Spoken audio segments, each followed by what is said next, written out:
All right, welcome back to the FITSNews studios for another edition of the Week in Review. We got a lot to cover this week on Stephen Smith. This news outlet has released additional case files related to this ongoing murder investigation. We're going to give you the very latest on that investigation and let you hear from some of those audio interviews that we released this week. In addition to that, a big update on judicial reform, a major push from the South Carolina prosecutorial and law enforcement community, unfortunately, for some minor reform. We're going to get into that in detail. Also, a real treat, we sat down with Candace Carroll of Americans for Prosperity to get an update on what's happening, or more specifically, not happening this year at the South Carolina State House. So be on the lookout for that and much more on your Week in Review. So we wondered, in the aftermath of Alex Murdaugh's double homicide trial, what would be the big Murdaugh-related story that would drive the narrative in the weeks to come? Well, we found out pretty quickly. Stephen Smith. Folks, this story has exploded in the last few weeks. In fact, just this weekend, Fox News with a huge report on the latest developments in the ongoing investigation into the murder of Stephen Smith. Now, if you haven't followed this story, Stephen Smith, 19-year-old from Hampton, South Carolina, his body was found in the middle of Sandy Run Road in Hampton County in the early morning hours of July 8, 2015. His death, initially misclassified as a hit and run, but it drew international attention when it was featured prominently in the Netflix documentary Murdaugh Murders: A Southern Scandal. Now, Smith's death gained notoriety after the State Law Enforcement Division here in South Carolina opened a homicide investigation in the aftermath of the double homicide for which Alex Murdaugh was convicted earlier this month. Now, as we know, SLED opened that investigation based on obtaining a copy of a Highway Patrol report which detailed all of the inconsistencies in the investigation surrounding Smith's murder.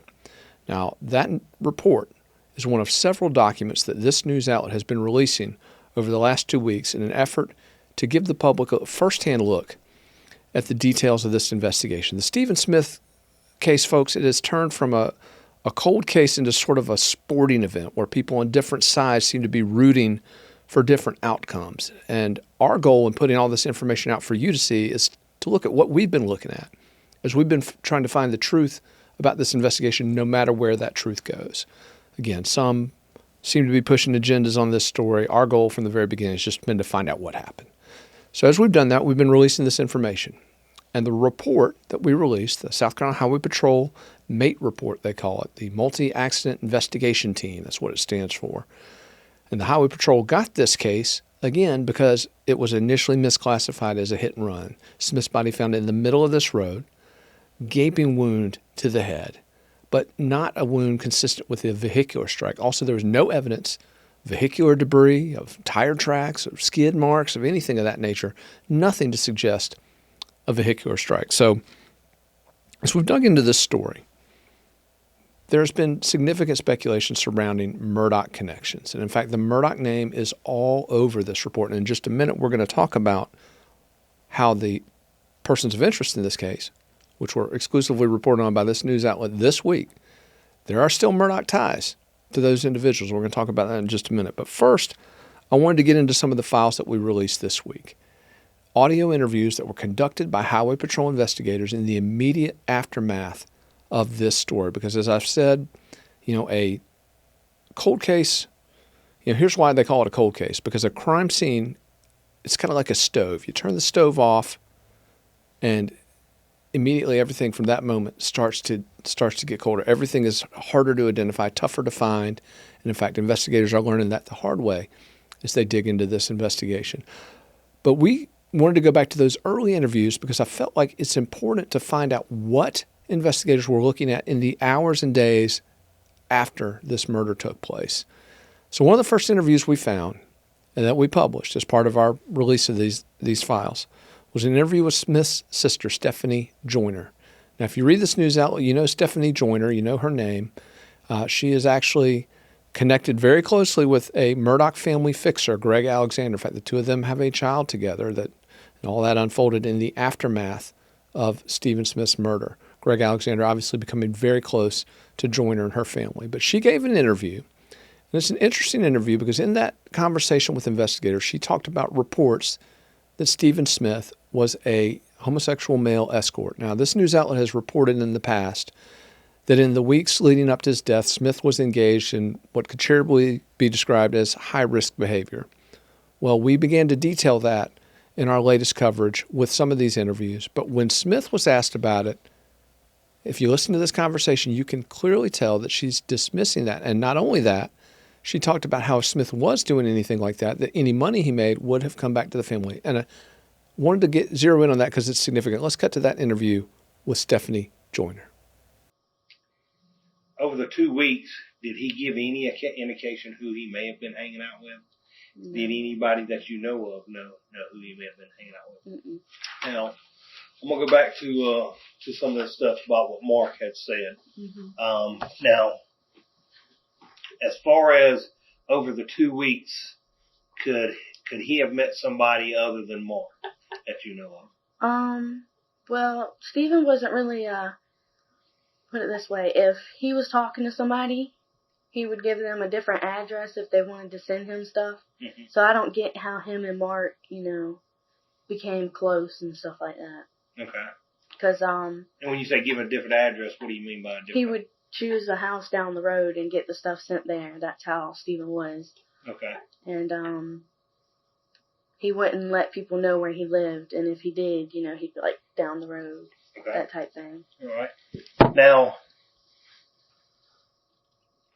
do you know if your brother was putting things on Craigslist or not? I know he was putting some things, but not. I knew about all the gay app accounts he had. Right. But other than anything personal, no. Okay. On these gay app accounts, was he trying to meet people? And I'm not talking about just for money. Was he trying to meet people on these accounts? In other words, like a dating website. It was more of a friend thing. Okay. He didn't really want anything, too close and personal with these people. He just wanted somebody to talk to, and that's how he talked to all these people. But I always told him to leave all them people on the internet because he was going to mess with the wrong person and something was going to happen.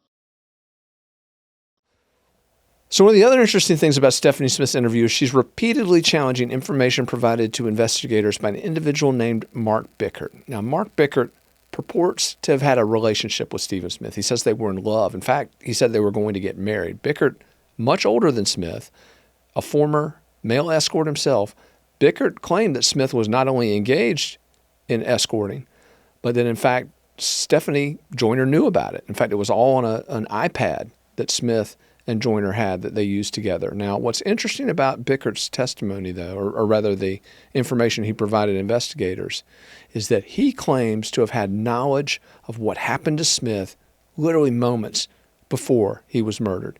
Specifically, he talks about Smith telling him that he had been harassed at a convenience store in between Walterboro and Alameda, South Carolina. Talks about a truck with mud tires coming up behind Smith. Talks about Smith telling him that he'd run out of gas and that he was walking, or that he thought he heard Smith walking down a roadside. In fact, let's cut to that segment because this is incredibly detailed information about what Bickert claims are the last moments of Stephen Smith's life. Let's give a listen.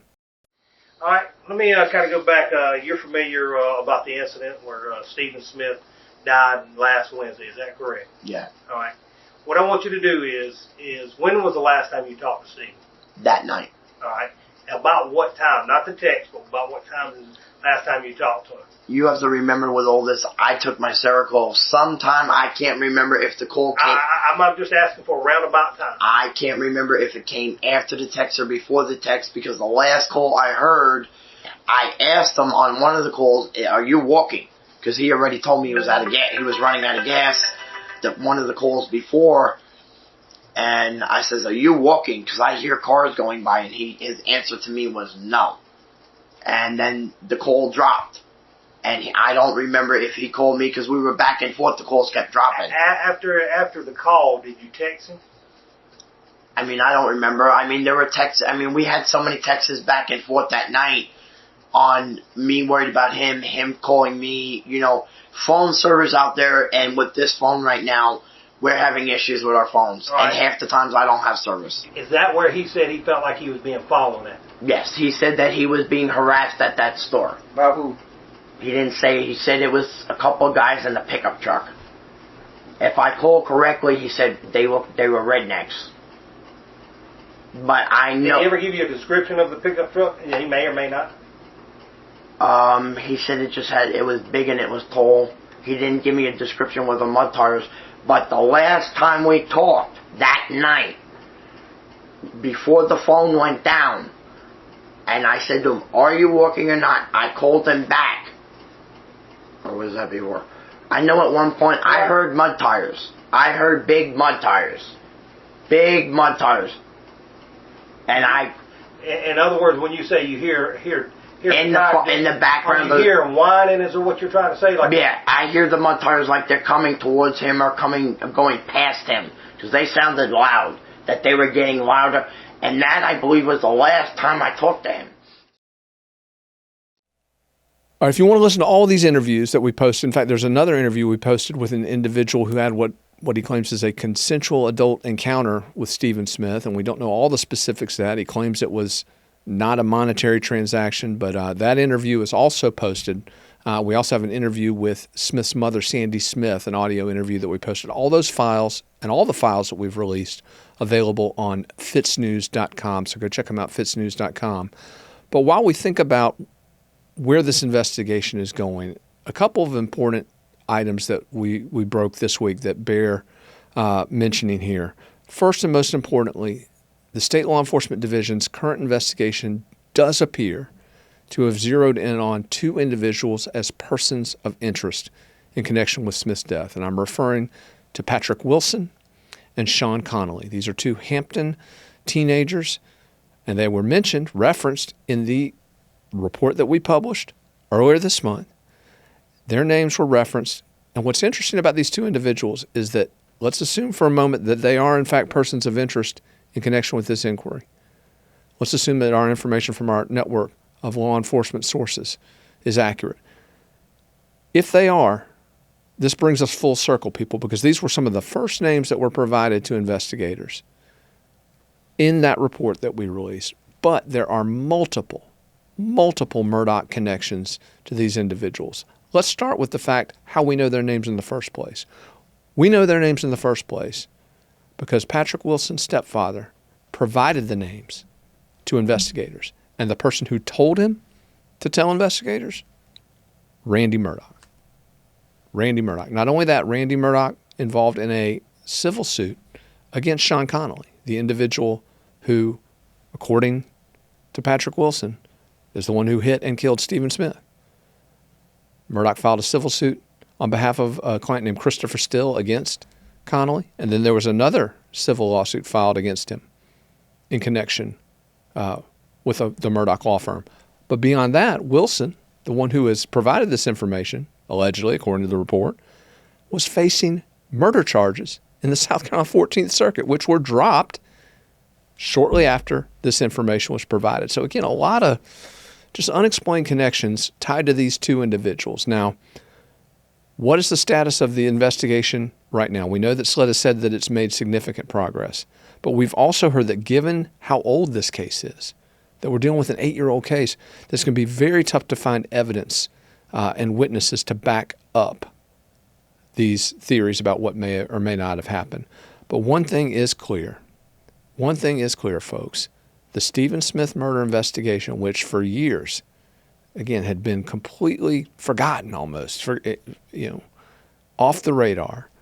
It came back on the radar in a huge way after the Murdaugh murders, came on the radar even more on the Netflix documentary, and now the national attention has just reached a crescendo.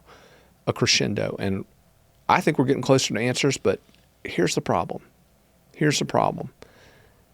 So many of the investigative leads that are so critical to this case, we don't know if they've been followed up on. For example, the alibis of these two individuals, those who may be able to corroborate or not corroborate those alibis. We've spoken to investigators who have pointed to some serious potential omissions in this ongoing investigation. And let's hope that the State Law Enforcement Division, which recently announced that it was putting new resources into the Stephen Smith case, let's hope it's zeroing in on those leads and that we can finally, at long last, get some clarity in this case, get some justice in this case.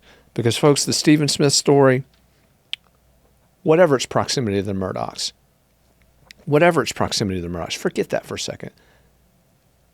It's a murder, which means that there are murderers who have yet to be held accountable. That is our goal. Again, we don't care where it leads. We don't care if it leads directly into the heart of that Murdoch family fiefdom that ruled the Low Country for over a century, or we don't care if it leads elsewhere. What we care about is finding where it leads. And that's what FITSNews has been focused on from the beginning, and that is what we will continue to focus on as we release more Stephen Smith files in the days and weeks to come. Keep it tuned to FITSNews.com, again, for the very latest on the Stephen Smith murder investigation. All right, so for this segment, we're standing outside the Supreme Court in downtown Columbia, South Carolina, and we're here because I wanted to talk about an issue this news outlet has been hammering on for years. If you followed FITSNews for any period of time, you know we care about justice. We care about victims. We care about public safety. We care about creating a court system here in South Carolina where everyone is treated fairly, no matter how much money they have and no matter who their attorney is. That's the system South Carolina needs, but it's not the system South Carolina has. And the reason? Because South Carolina is one of only 2 states in the entire country where the legislature appoints judges. It's actually worse than that in our state, though. In South Carolina, a handful of lawyer legislators are responsible for screening judicial candidates, which means that they get to pick who runs for judicial positions, not just who wins. The entire system is rigged, folks, and the result has been injustice across the board and a huge rise in violent crime in the Palmetto State as violent offenders are repeatedly turned back onto our streets. Now, this week in Columbia, South Carolina, a group of law enforcement leaders and prosecutors gathered in the office of South Carolina Attorney General Alan Wilson to propose change to this system. Now, what did they propose? Unfortunately, not a whole hell of a lot. Over the last few years, this news outlet has pushed for a number of different solutions. We've talked about public election of judges. We've talked about governors appointing judges and then having the public decide through elections whether to retain them. We talked about all sorts of fundamental structural reforms to this system, but none of those were on the table at this week's big press conference. Now look, I appreciate Attorney General Alan Wilson putting this issue back on the forefront of the public's radar. That matters. Credit to his office and credit to all of the solicitors and the law enforcement leaders who showed up. But folks, this press conference was a missed opportunity. This was an opportunity to call for substantive reform to a badly broken system. But what we ended up with was some of the strongest men in this state literally standing up and saying, please give us a seat at the table, lawmakers. Please let us have a voice in this process. That's not what we need, people. And also, I want to point out, those prosecutors and law enforcement leaders were very, very deferential to the General Assembly. Frankly, they should have called those lawmakers out because it is their votes in support of this failed system that have perpetuated the ongoing injustice that we see in South Carolina. They should have been mad. They should have been angry. And I want to point something else out. One of the prosecutors who stood up at that press conference said that we had to push for these small-scale reforms because bigger ticket reforms would take years. Well, you know what? Some of us have been arguing for years in support of those big ticket reforms. So maybe if some of the folks who attended that press conference had stood up earlier, maybe we would be further down the road than we are now. Now, unfortunately, what this news outlet has learned is that the only reform of judicial selection in South Carolina that's currently on the table is for the executive branch of government to have a few seats on this screening panel called the Judicial Merit Selection Commission, which is responsible for picking our judges. The legislature will still control the panel, people. They will still hold a majority of seats. What does that mean? I'll tell you what it means. It means nothing is going to change. And not only that, this reform, not even going to happen until next year. Now, I don't know about you, but that, to me, is totally unacceptable. Totally unacceptable. We have a once-in-a-lifetime opportunity here to fix a system that has been broken for so long, that is so corrupt, so incestuous, and so detrimental to victims, to public safety, to fairness. And if we squander that opportunity on half measures, just so some politicians can have their pictures taken in the newspaper pretending to do something about the issue, no. That is not the reform South Carolina needs. I want to be perfectly clear on something. As long as FITSNews is standing out in front of these issues, we will continue to push for the real reforms that will fundamentally change, not tinker around the edges, of the way judges are chosen in South Carolina.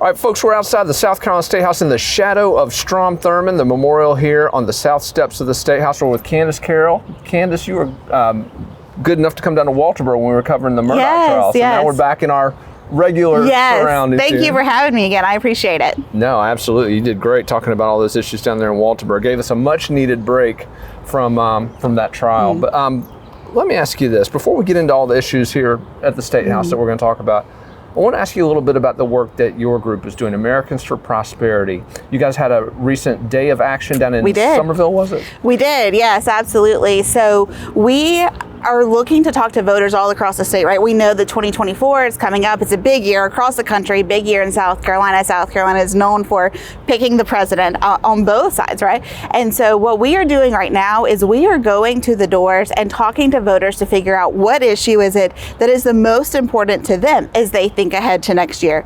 Families are being crushed by inflation. I think about Easter coming up. You got to pay $9 for a carton of eggs. What people can do for their Easter lunches. Can they dye Easter eggs with their kids? What's going on there? Gas prices have been just so fluctuating so much over the past few years.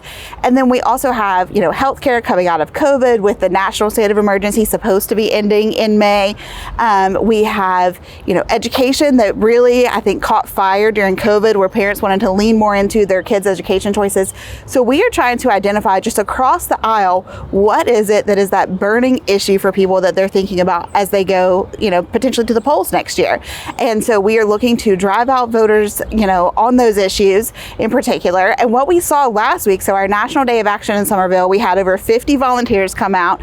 We knocked all day from 9 a.m. to 5, all across Somerville. And really what bubbled to the top was inflation and the economy. People are being crushed so much by what's going on, and they want someone who can help to steer that ship in the right direction to cut back on the wasteful spending that we see in Washington all the time. Both parties are guilty of it, and cut back on some of the spending that's happening here too, right? And so reining in that earmark spending, we know that families have to live checkbook to checkbook. Congress should have to do the same thing. They shouldn't just be able to write blank checks. Here in South Carolina, we shouldn't be giving, tax incentive credits to big companies to come into the state. Not just small, $1 million worth of incentives, especially when there's a $3.5 billion missing that we can't even find. We'll get to that in a minute. Yes, so looking to lean into those issues. So we are knocking all across the state. So we started in the 1st Congressional. Actually, at the end of April, we'll be knocking up in Greenville for our National Day of Action there to see, are the issues consistent from congressional district to congressional district? And what does that look like? Or do those issues vary as we move across the state? So really excited. We would love for you to join us. It's a fun time. The weather's perfect in South Carolina right now to get outside. And this is part of a nationwide effort. It is, yes. So what we are looking to lean into nationwide is, again, talking to all of these voters. A lot of folks feel disenfranchised with the system. They feel like it's rigged against them. We saw a lot of that bubble up last year during the 2022 election, and even more so in 2020 for the presidential, where people just feel like, why should I even go vote? It's rigged against me. It doesn't matter, but it does matter. And if you don't go vote, someone else will go vote, right? And so I'm really encouraging folks to get out to the polls all across the country and take back our democracy, frankly. I mean, it's just so political on both sides. It's so divisive. It doesn't have to be that way. And so where there's an opportunity to try to really drive that message to come together and say, Congress just doesn't need to be yelling at each other from across the chamber. We don't need to have so much divisiveness going on here either. We need to be able to come together to get transformative issues done for our state and for our country. Well, it sounds from the people knocking on doors, sounds like folks of on all points of the political spectrum are focusing on some of the same issues. They are. Why are the politicians not following suit? Why are they not? Yes, exactly. Why are they not following suit? And what we saw too that I think was just so interesting is, as you know, here in South Carolina, we have open primaries. So we're talking to voters across the political spectrum to try to figure out what it is that they're concerned about. And consistently, it was the same thing. We heard stories of, well, I am buying my groceries in bulk because I can't afford to go to the grocery store on a weekly basis.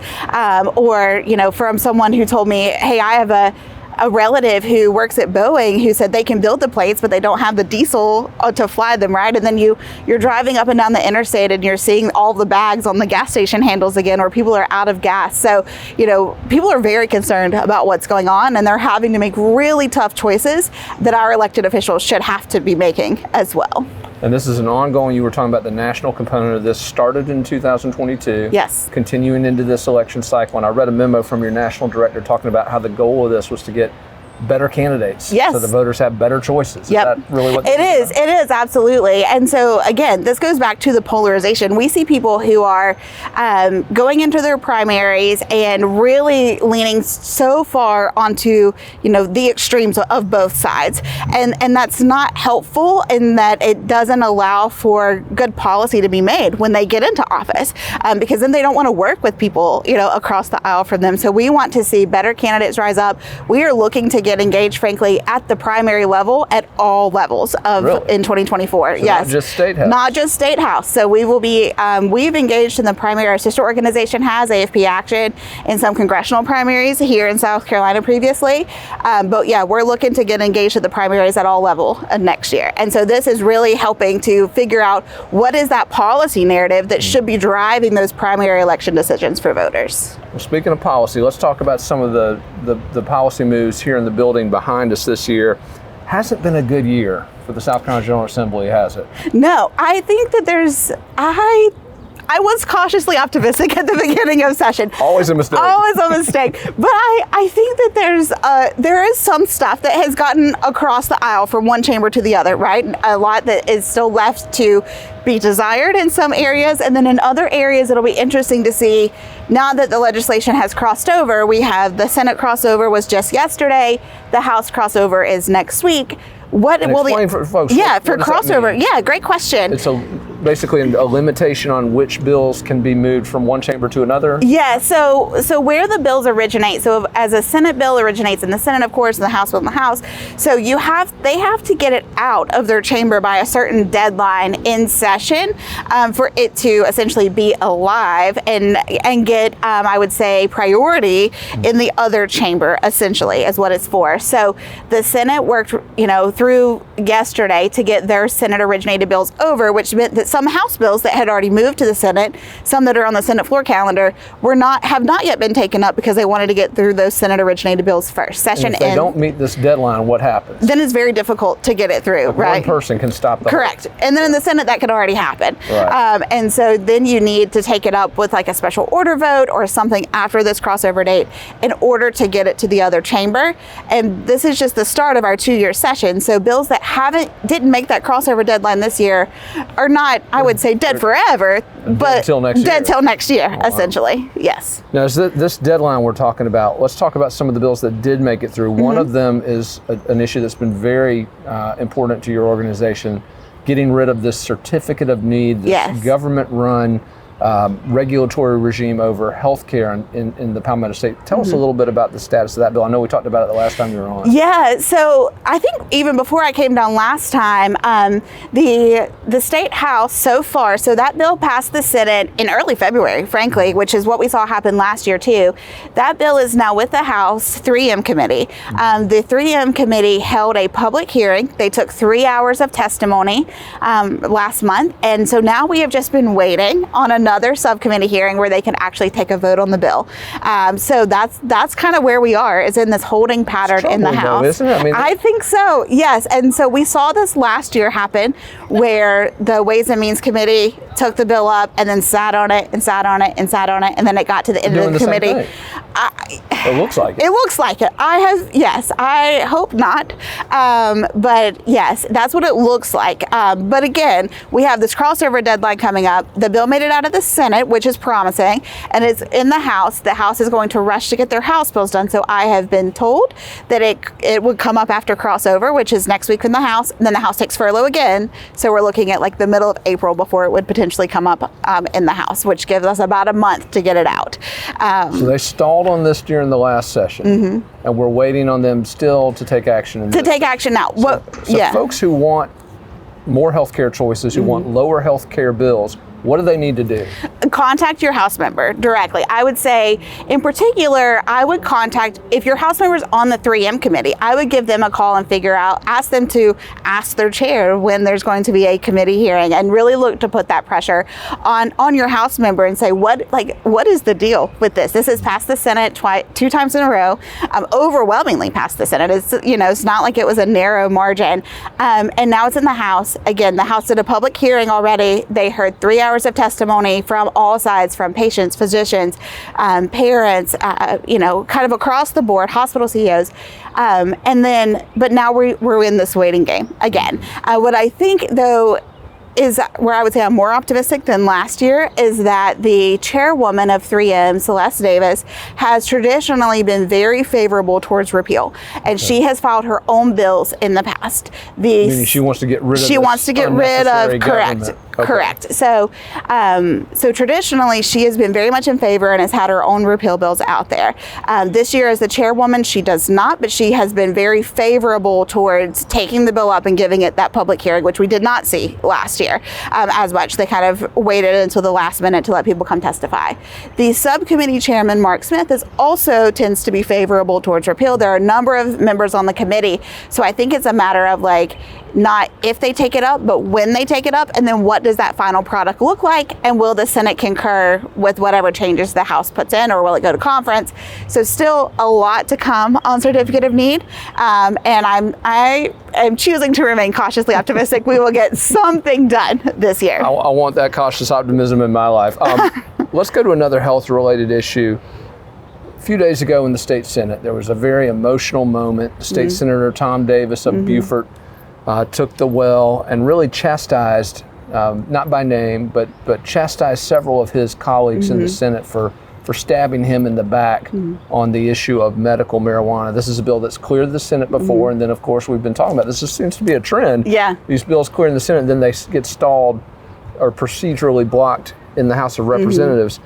But tell us, first of all, where's your group AFP on this issue of legalizing marijuana for medical purposes, and give us a little update on what's exactly happening with this bill. Yeah, great question. And we are very supportive, and we have been in years previously. We actually joined a press conference earlier this week with a number of veterans from across the state who were speaking out in favor of medicinal cannabis. And so, as you mentioned, the bill, again, passed the Senate last year.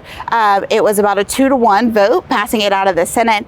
This year, it got pulled out of medical affairs, so didn't get the committee or subcommittee hearings, which I was fine with. I mean, it was the same bill that passed last year. There's one change to it, and that was the tax piece, which was ruled out of order based off of the House rulings last year. So that piece is no longer in the Senate version of the bill, and so the rest of it remains the same. It got pulled out to the Senate floor, and then it has just kind of sat there. And so Senator Massey, a couple weeks ago, went to make a motion for a special order, which basically means that bill would get precedent over any other bill that they're going to take up in the Senate. Pushed it out. They could push it out, yes. But that special order motion failed with a 20-20 split, which was very interesting because members who were supportive of the underlying bill voted no on giving it a special order vote.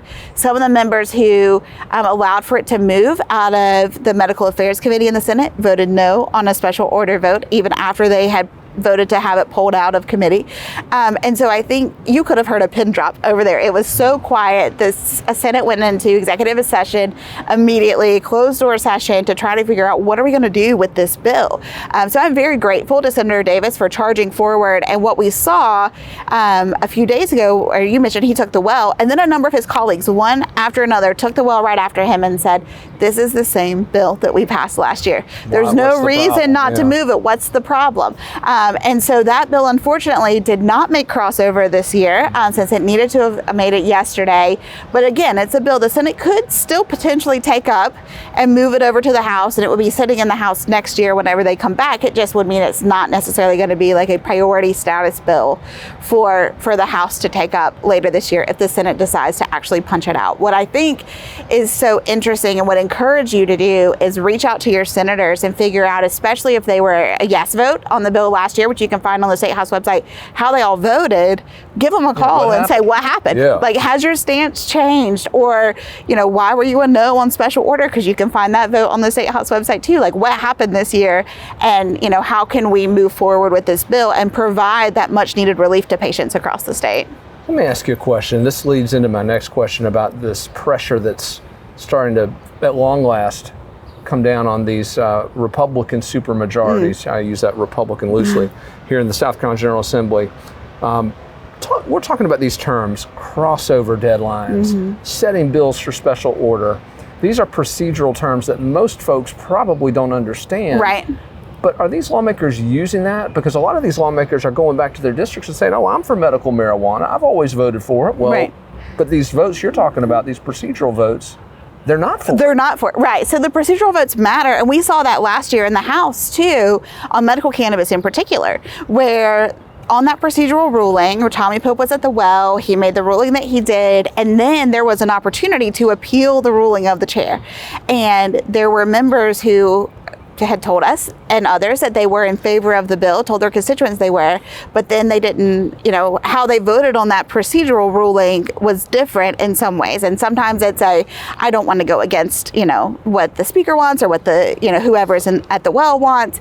But I would pay attention to the procedural rulings, because I think it's interesting. Sometimes you have members who will vote to send a bill back to committee, even though they say like, hey, I'm for this bill, or they don't vote for special order for a variety of reasons. Sometimes it's their own bills aren't moving and they're trying to make a point, or sometimes it's they feel that if they took a vote on it, they go back to their constituents, maybe it wouldn't be favorable among their constituencies, which on medical cannabis is interesting because, and I don't buy that argument, because over 76% of South Carolinians are in favor of medical cannabis. So to say my constituency isn't on board, I think it's crazy. Yes, Kentucky just passed it. Yes, and so for us to say that we are pro-medical freedom and that we are pro-military and veteran state, like the votes don't reflect that, which I think is interesting and something that people should really pay attention to. Well, I want to thank you for bringing these procedural gimmicks that these folks are using to the attention of our audience. I think it's so important because, again, these politicians are going back and telling their people, oh, we're with you, we're for you, but no. Right. When these little votes, these procedural votes and these deadlines. And they happen quick too, right? Like you're watching session, and whether you're in the State House or you're watching online, those procedural votes come up, and if you don't know what it's for, like it happens really quickly, and sometimes the special order votes are not roll call votes. So you can't know exactly how folks voted. On the medical cannabis bill though, there was a roll call vote that was called, and so you can go back and get the 2020 split and see how your lawmaker voted on that. We're actually going to get that and put that up on the screen now for folks who care about that issue. We're going to pull that vote and let you take a look at it right here. Speaking of things that it's easy to miss, something that to me would seem to be hard to miss in a state where the annual budget is about $32 billion would be a $3.5 billion accounting. Right. Typical South Carolina, here we are. Yeah. Our state's comptroller general missed a $3.5 billion. He called it an anomaly. Right. Was the term. Which this error has been going on for years for it to grow to $3.5 billion. It wasn't just an overnight error. I think it's interesting. It was something we've been calling for years, and there's been a bill filed here by Representative Elliott in previous years and by Senator Talley in previous years, is calling for a taxpayer checkbook where people could go online, and Ohio has this, and it's very impactful. You could go online and see how your tax dollars are being used down to the penny. And the way Ohio does it as well is not just like their state budget, but theirs drills down into their school board budgets to see how funding is being used. That's something we have advocated for years. And again, if South Carolina families are having to live paycheck to paycheck, and here our comptroller general missed a $3.5 billion error in the budget that was found by one of his staffers, and kudos to her for bringing it to everyone's attention, because I think for that massive error to go against your boss, go public with this. She's had to sit and testify at the State House with her boss in the room about how she found this. I mean, tremendous kudos. Yeah, painful, but tremendous kudos to her for bringing it forward and not staying silent on the fact that she found this error. What I think is interesting, and I saw your article on the Scouts motor issue, is, we are continuing to give out tax incentives and tax credits as a state to try to attract businesses here to the tune of $1.5 million. And I think we just need to be really cautious. One, we're against tax credits and incentives in general, but two, do we even have the money? I don't know if we've got a $3.5 billion error, but the General Assembly seems confident that we do, with what they're handing out to scouts. So I think it's something for people to tune into more and to call for, a change in how we track the budget here. We did see the comptroller resigned recently, effective, I think, later this month. So that race will be interesting to watch to see who they put into that spot. And that's a legislative decision. Yes. A lot of folks think, well, there's a special election and a vacancy that we get to vote on. No, that's not how it works. Right. The lawmakers get to pick. So they appear to have zeroed in on one of their former members, Kirkman Finley, a former state representative from here in the Columbia area. He seems to have a lot of support as that election gears up, but still, obviously, we've got some time. It's not till the end of April that vote will come down. Yeah, what I think is interesting there too is you're seeing this divide between the House and the Senate on who they want to put into this spot. So of course, some of the House members have put in Kirkman Finley's name. On the Senate side, they're looking to put up an accountant. And so, Finley is a businessman and very successful in the Columbia area for people who aren't familiar with him. But I think it's interesting, you even have the governor coming out and saying, we want someone who there's no political ties, there's, that has a strong accounting and economic background. So I think that race will be one, and I say race in quotes because again, it's decided over here, but it'll be interesting to see what actually comes of that and how, especially given this error, how the General Assembly decides to prioritize what credentials they're looking for someone to put into that particular office. And it is worth noting, though, the last guy who lost the $3.5 billion, he did have an accounting degree. He did. That's true. That's true. It's not a fail-safe, but you never know. Yeah. Candace, this is amazing. I want to thank you again for coming on. Of course. Every time you come on, we learn something new about this process. Will you?